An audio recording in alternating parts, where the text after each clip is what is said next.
Hello and welcome to another NGen Math 7 lesson by eMath Instruction.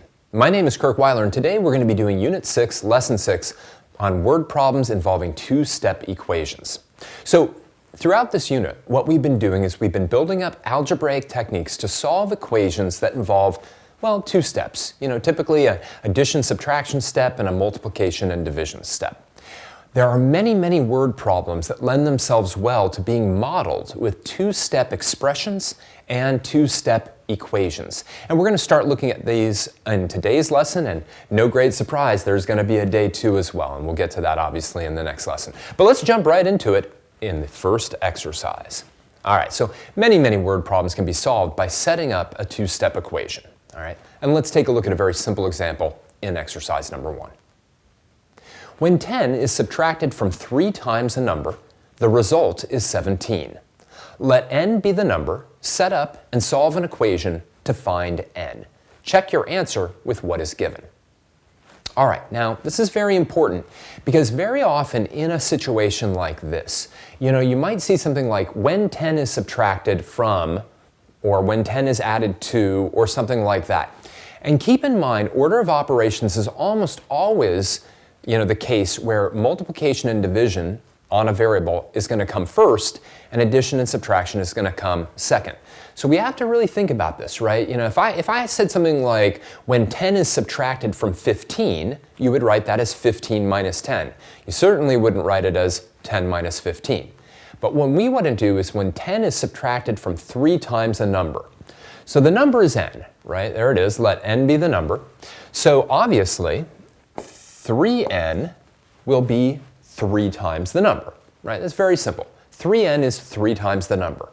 Now we want to have 10 subtracted from that. When 10 is subtracted from 3 times the number, right? Well, we know that when 10 is subtracted from 3 times a number, the result is 17. Right? And there's the two-step equation that models this problem. Solving it's going to be quite easy, so I'd like you to pause the video now and take a moment to solve this equation. All right, so let's go through it. We've got 3 times n minus 10, so the first thing I'm going to do is undo that subtraction by 10 by adding it to both sides. That minus 10 and positive 10 are going to cancel, and we're going to get 17 plus 10, which is 27. And just move this out of the way. We can now undo the multiplication by 3 by dividing by 3. And of course, 27 divided by 3 is 9. All right. Now, imagine that I came to you and I said, hey, I'd like you to subtract 10 from 3 times the number 9. What would you get? Right? Well, you'd say, well, all right, let me do 3 times 9, and I'd get 27. And now let me take that result and let me subtract 10 from it, and I'd get 17. So what I'm doing here is I'm doing a check, right? I think almost any of us, if we said, hey, find 3 times, 15, and then subtract 10 from it, we'd all be able to find the result. So once we have this result, we can check it compared to what we're told in the problem, all right? Always, always a good idea to do that. Now, this is a very just sort of like, can I weed through and figure out how to set up an algebraic equation that's basically based on a word problem that is just hiding an equation in it. There's no context to this problem. It's not about ages or distances or perimeter or anything like that. But we do want to get comfortable with these types of problems because they oftentimes involve phrases like when 10 is subtracted or 3 times a number, right? We want to get used to that kind of phrasing. So let's take a look at exercise 2 where we get a lot of practice in this. All right, these problems can definitely be tricky, so think hard about what the problem is telling you about the unknown number. Let me just scroll exercise 2 up to the top and let's take a look at the directions. Set up an equation that models each word problem. Solve it for the number described. In each case, let n be the number that is described. Side note, before we kind of get into these things, very often when you set up a word problem using an algebraic equation, Very often, not always, you use the variable n because it often stands for the word number. And the second most popular choice is the variable x. And why that is, I don't really know. X just happens to be probably the most common variable that shows up in equations. That being said, let's take a look at letter A. 7 more than 5 times a number is 62. All right, so let's set up an equation and solve this thing. What do we have?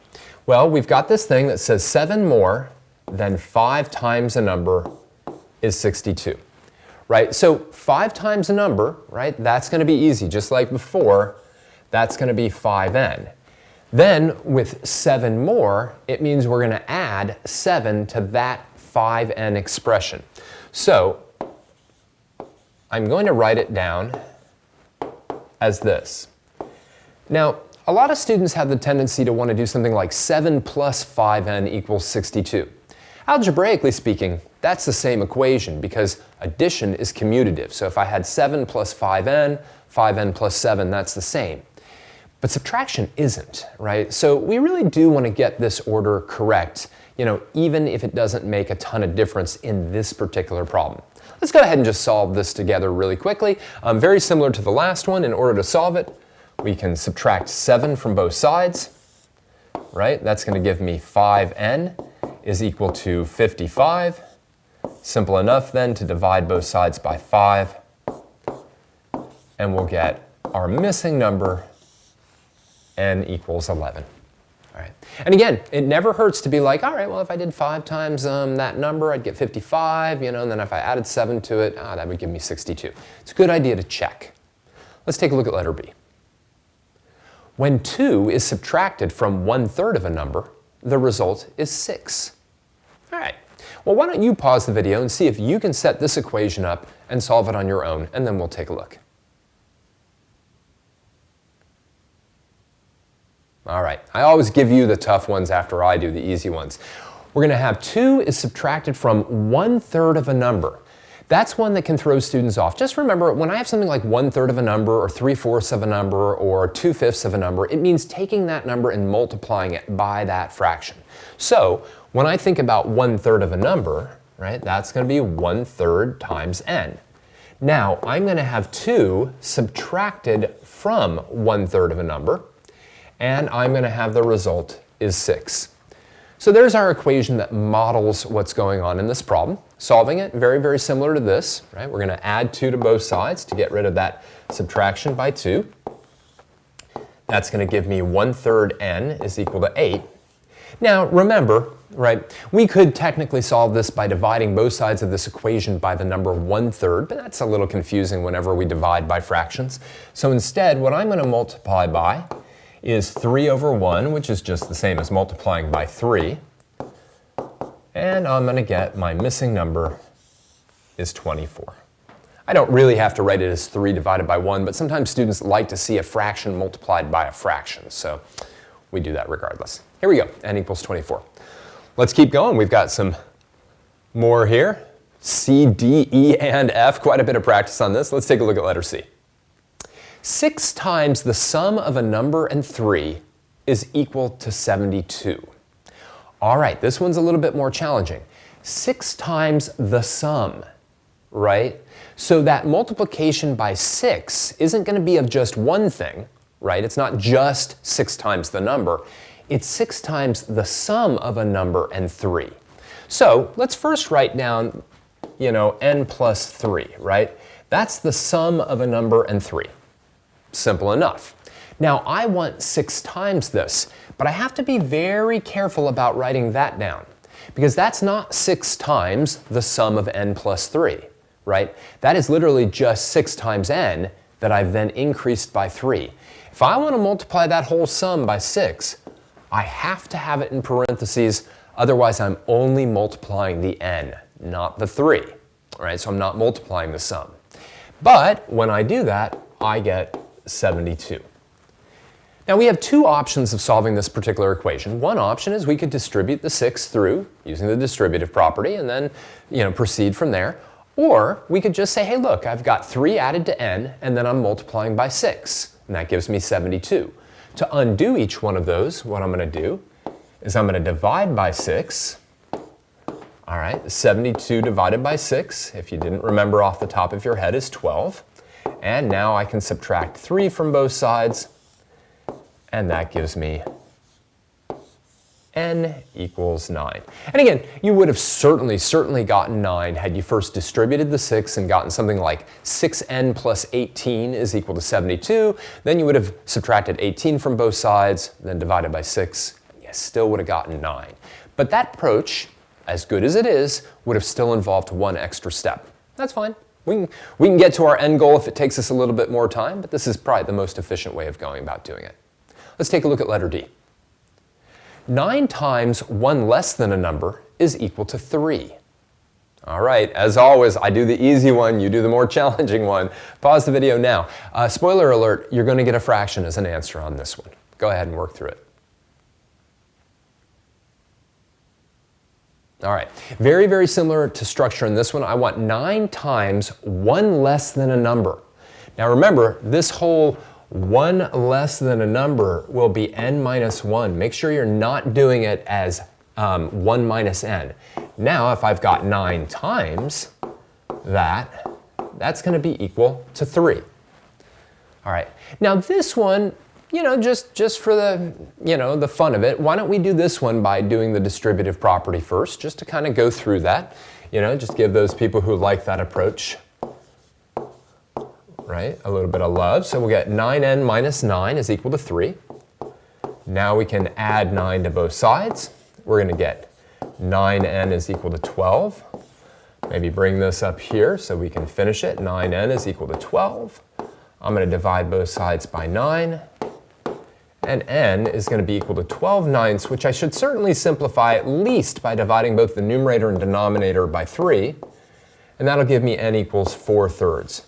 You could as well rewrite that in mixed number form, although there's nothing in the directions that insist that we do so, but you could rewrite it also as 1 1/3. In my personal opinion, either one of these answers is completely okay for letter D, either 4/3 or 1 1/3. And again, that's exactly what you would get in this situation if you chose to divide first by 9. All right, and then add 1 to both sides, you'd still get it, and you'd most likely get this answer directly and not have the 4/3 immediately. All right, let's do 2 more before we move on to ones that have, let's say, a little more context to them. Anyway, letter E.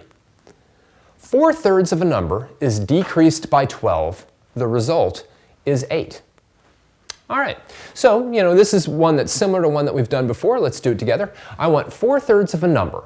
That's easy enough. Remember, if I've got a fraction of a number, that means that I'm taking the number and multiplying it by that fraction. Literally, that is 4/3 of a number. It's decreased by 12. All right, great. Minus 12, and the result is 8. All right, simple enough to solve this equation. Let's go through it together. We're going to add 12 to both sides. Right, no distributive property in this problem. We're going to get 4/3 n is equal to 20. Now I'm going to multiply both sides by the reciprocal of that fraction, by 3/4. All right. If I need to, think about it as 20 divided by 1, I can. That'll give me a 5 there and a 1 there. 5 times 3 is 15. And I'm certainly not going to write it as 15 first. It's just 15. All right. Easy enough. Let's take a look at the last one here, letter F. When 10 more than a number is divided by 4, the result is 7. Awesome. Pause the video and see if you can get through this one. All right. Well, first, let's deal with the 10 more than a number. Let's not worry about anything else. 10 more than a number is n plus 10. And I want to divide that by 4, the whole thing. So I'm going to do something like that, right? This is 10 more than a number. And by using that kind of fraction notation for division, I can ensure that that whole quantity is then being divided by 4. Now, when I do that, the result is equal to 7. Unlike problems where I've got multiplication of an addition, here I have division. Although I could distribute the division, it wouldn't be very nice because 10 is not nicely divisible by 4. So instead, right, we're just going to recognize the structure of this equation, i.e. that we've added 10 to the variable, then divided by 4. So to undo that, we're going to then multiply by 4 on both sides. That'll cancel that division by 4. 7 times 4 is 28. And now I'll subtract 10 from both sides. And I'll get my number is 18. Awesome. So these are very oftentimes the kind of phrases that will come up in a word problem that lends itself to a two-step equation. And we just want to get a lot of practice on it so that nothing kind of surprises us at the end. Let's now get into some problems, though, where there's more context. In other words, a problem you could possibly experience in the real world. Let's take a look. All right, here we go. Word problems will oftentimes involve real-world situations. And let's get right into exercise number 3. Simon and his niece Marcy are comparing their ages to see if there is a mathematical connection. They find that Simon is 3 years more than 4 times Marcy's age. The sum of their ages is 58. Let M be Marcy's age. Based on the information given, letter A, could Marcy be 7 years old? Justify. All right, now I really like doing something like letter A. Letter A is kind of like almost, hey, let me guess an age for Marcy and see if it's right. Because that forces us then to really understand the math that they've told us in the problem. And what have they told us? They've told us that Simon is 3 years more than 4 times Marcy's age. So one thing immediately is if Marcy is 7, we should be able to figure out how much Simon is, or how old Simon is. So just really quickly, let's figure out that. So Simon's age, if Marcy is 7, Simon's age would have to be 3 years more than 4 times Marcy's age. Well, 4 times Marcy's age is that, right, which is going to be 28, right, plus 3 more years, right? So we'll have 28 plus 3, right? So Simon would be 31, based on the information they give us. Now, they also told us, though, that the sum of their ages is 58. So if I took Simon's age, 31, and I added it to Marcy's age, 7, I would get 38. So the answer is no. Marcy can't be 7 years old, right? Because it violates, the sum of their ages being 58. All right, let's take a look at letter B.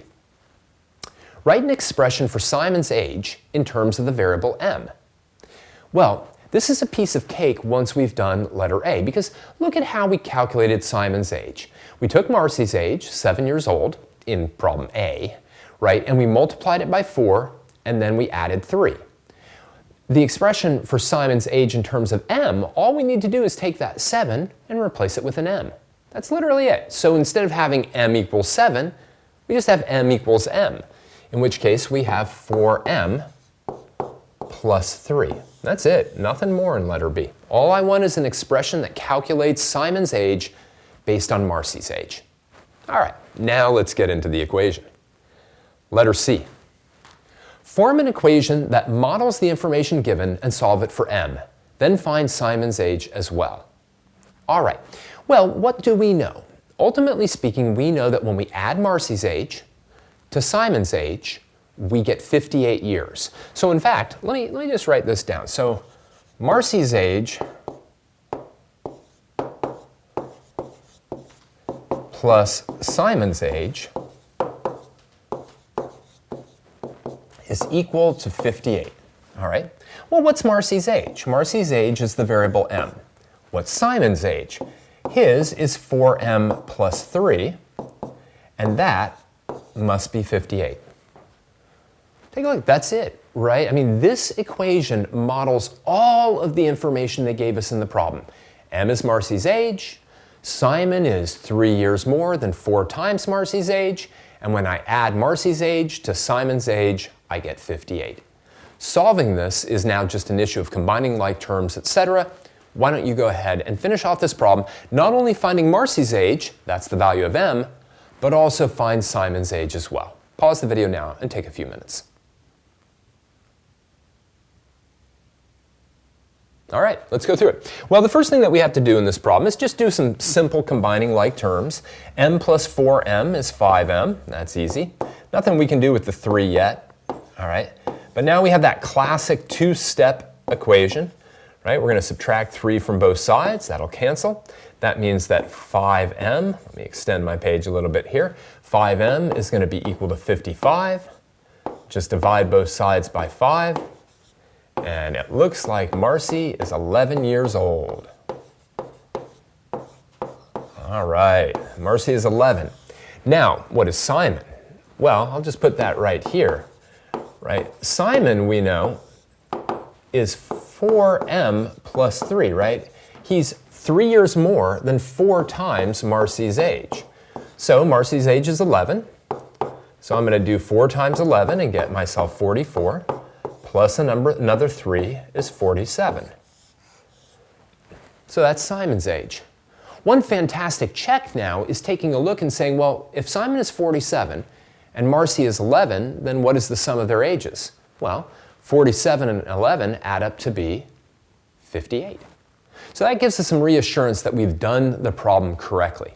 One thing that might tell us that we've done the problem incorrectly, let's say, is if we were working through and we got, let's say, some kind of decimal answer for Marcy's age.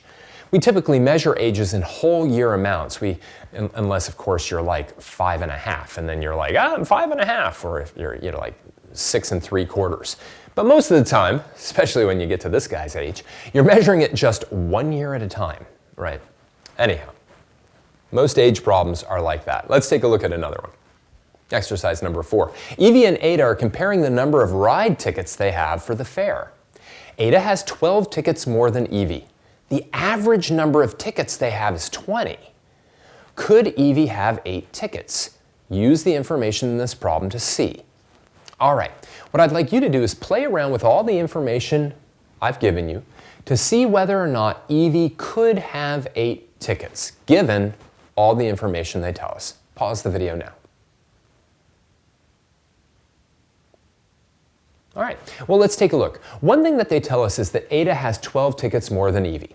So if Evie has 8 tickets, right, then Ada would have 12 more than that. So 8 plus 12, Ada would have 20 tickets. All right. Now, the other thing that they tell us is that the average number of tickets they have is 20. Keep in mind, of course, that when we find the average of a whole bunch of numbers, we add them together and divide by how many numbers there are. When we find the average of 2 numbers, we simply add the 2 numbers together and divide by 2, right? That's a very common average, just to find the average of 2 numbers. So we can find the average, right, of Ada and Evie, or the number of tickets they have, by taking Evie's tickets, Ada's tickets, and dividing by 2. That's going to be 28 divided by 2, and that's going to be 14. Right? So the answer is no, and really because the average is not 20. All right? Very similar to the last one. Now let's start to model this problem mathematically. Let's take a look at letter B. Let n be the number of tickets Evie has. Model the number of tickets Ada has, then set up and solve an equation for n. All right, so first thing, let's make sure we have an algebraic expression for how many tickets that Ada has. Now, Evie has n tickets, right? N tickets. So Ada has 12 tickets more than Evie, which means Ada has n plus 12 tickets. And that's exactly what we did right here, right? When we took that n equals 8 and we added 12 to it, now it's just n plus 12. Now the equation. This one's a little bit trickier, right? So let's work on this one together. When we were finding the average before, we took the number of tickets Evie had plus the number of tickets Ada had, and we divided by 2. All right? In this case, we're going to take the number of tickets that Evie has plus the number of tickets that Ada has, and we're going to divide it by 2. But now we're going to set that equal to our known average. So we know that the average number of tickets they have is 20. There we go. Right? But that's all we have, right? We have Evie's tickets plus Ada's tickets divided by 2 must be 20. Now we can go ahead and solve this, right? And what we may want to do is we may want to start by just doing a little bit of equivalent expression work on the left-hand side by doing just n plus n is 2n. So we'd get something like 2n plus 12 divided by 2 is equal to 20. Now here's a situation where if you wanted to, you actually could distribute the division by 2 very easily. But many of you might just look at this and say, well, all right, I see, 2n plus 12 divided by 2 equals 20, so I'm just going to undo all the things that have occurred to n. First I'll get rid of that division by 2 by multiplying by 2 on both sides. Cancel. That's going to give me a little less space here. 2n plus 12 is equal to 40. Right? I can now subtract 12 from both sides. That's going to give me 2n is equal to 28. Divide by 2 on both sides, and n is equal to 14. Keep in mind, right, what that's telling me is that Evie has 14 tickets. We can now also figure out what Ada has, right? Because Ada has 12 tickets more than Evie. She must have 26. Let's now do a final problem in letter C. Ada and Evie then use an equal number of tickets each. After using up these tickets, they now have 24 tickets in total. Let x be the number of tickets they each used. Use algebra to find the value of x. Awesome. What I'd like you to do now, pause the video. You're going to have to use some information that you found in letter B. Try to model this problem mathematically and try to figure out how many tickets each of them used. Pause the video now.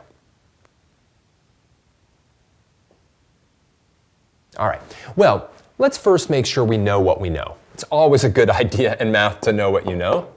So Evie started with 14, and Ada started with 12 more than that, 26. All right, so just make sure you understand, right? 14 was from this problem. The 26 was from the fact that we were told that Ada started with 12 tickets more than Evie. Now, they both used up X tickets. So what would happen, right? Evie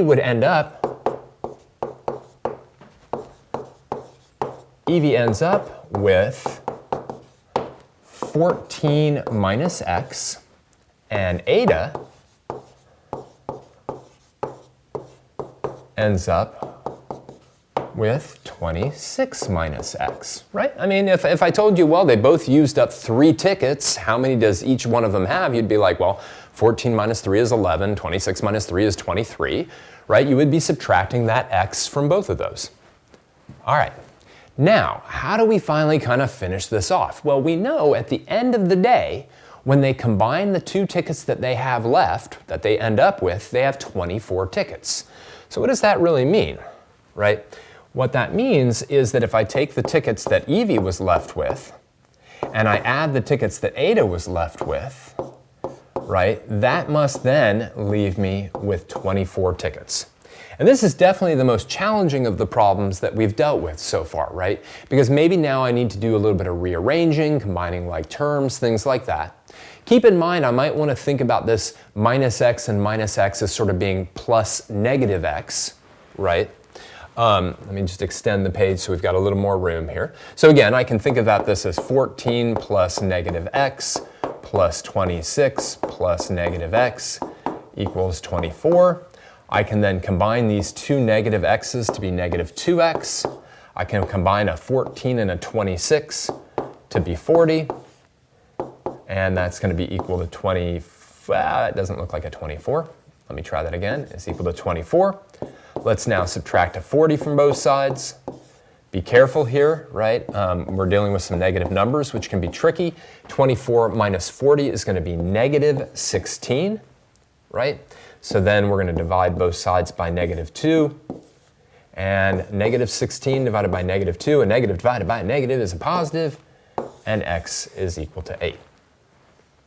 Now, again, what's beautiful about a problem like this is it's relatively easy to check, right? X was the number of tickets that they each used. So if Evie had 14 and she used up 8, then Evie would have had, right, she would have had 6. If Ada started with 26 and she used up 8, she would have had 18. If I then take my 6 and my 18 and I add them together, I get 24, which is exactly what I was supposed to get. Now, obviously, if you'd gotten a fraction of a ticket, that would have been wrong. If you had gotten negative tickets, that would have been wrong. All right, so there's certain answers that are very reasonable, or what we in math call viable. Answers that really could be the answer, versus answers that are the answer, or answers that are just like, no, sorry, that's impossible. You can't have used up 2 3/4 of a ticket, or something like that. So, kind of a challenging problem to work our way through mathematically in terms of modeling, but you've got the tools. And on tonight's homework, you're going to get some practice on those. So, let's wrap it up. We didn't see any new equation solving techniques today whatsoever. All we did was take the equation solving techniques that we've developed with our two-step equation solving, all right? Sometimes we just did the classic two-step kind of subtract, add, then divide kind of stuff. And on other occasions, we also did more of the structure work, where you kind of really think about what's going on with the variable in order to solve it. The real new thing today was really looking at word problems and trying to model them mathematically with two-step equations. That can be quite a challenge for a lot of students, so get a lot of good practice on it on the homework. For now, I just want to thank you for joining me for another NGen Math 7 lesson by eMath Instruction. My name is Kirk Weiler, and until next time, keep thinking and keep solving problems.